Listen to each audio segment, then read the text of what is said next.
che ha faringite?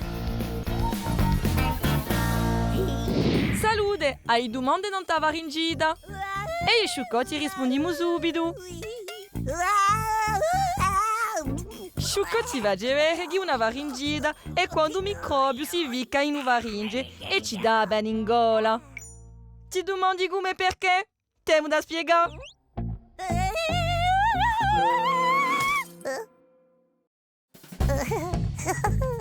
O faringe è qui, una specie di tubo che fa gialea tra un naso, a bocca e a gola. Ci permette di inghiotte, di respirare, di parlare e di cantare. A certi microbi li piace assai affirmarsi in gola. So soprattutto sti dischi qui. E ste batterie. Sti microbi bonuiondi in una laringe per un naso o per la bocca. E moltiplicarsi.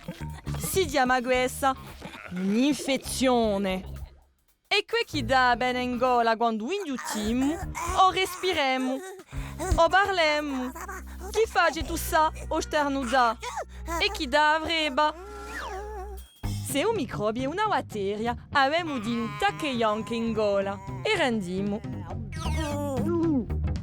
Tanto ci do capire a medicine di amare antibiotici per guarisce. Invece, se le un sisco, guarimo da soli.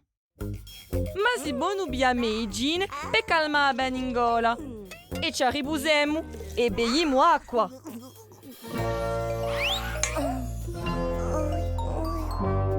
Puoi biarsi i microbi da una persona che l'ha. Per francacela, ci laviamo le mani. Ai microbi, on li piace usaone.